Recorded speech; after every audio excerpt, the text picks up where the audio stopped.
મારું નામ ડૉક્ટર હિમાંશુ ઠક્કર છે. તાજેતરમાં ઋતુગત બીમારીઓમાં ખાસ કરીને ઉધરસ અને કફનું પ્રમાણ દર્દીઓમાં વ્યાપક પ્રમાણમાં જોવા મળે છે. જે શરદી ઉધરસ 2 દિવસ, 5 દિવસ, 10 દિવસમાં મળતી હતી, એના બદલે દર્દીઓમાં ઉધરસ 2 મહિના, 3 મહિના, 4 મહિના સુધી લાંબો સમય સુધી ઉધરસ ન મટવાની કમ્પ્લેન જોવા મળે છે.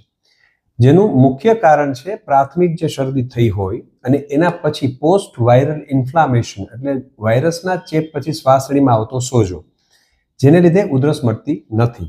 બીજું કારણ છે એસિડ રિફ્લક્સ, બેઠાડું જીવન, ઓઇલી અને સ્પાઇસી વસ્તુઓ, બહારનું જંક ફૂડ અને ઠંડા પીણાઓ. રિફ્લક્સ એટલે જે એસિડ આપણા પેટની અંદર જે બનતો હોય એ રિફ્લક્સ થઈને ગળામાં આવે ત્યારે ઉધરસનું મુખ્ય કારણ બની શકે છે. અને અનેક કેસીસમાં એલર્જીનું પ્રમાણ પણ વધારે પ્રમાણમાં જોવા મળે છે, જેમાં ધૂળ, ડમરી, ધુમાડો, રજકણ, પોલ્યુશન, આ બધા કિસ્સાઓમાં પણ વ્યાપક પ્રમાણમાં ઉધરસનું પ્રમાણ જોવા મળે છે.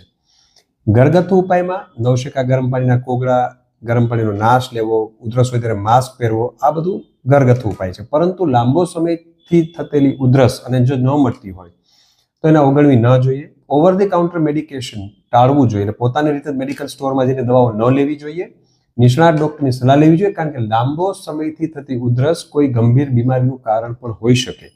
એટલે ઉધરસ એ ચિહ્ન છે, પણ એની રોગની પાછળ જે ઉધરસની સિક્વન્સ હોય છે એક છુપાયેલું કારણ છે કે જેને લીધે ઉધરસ શા માટે મટતી નથી.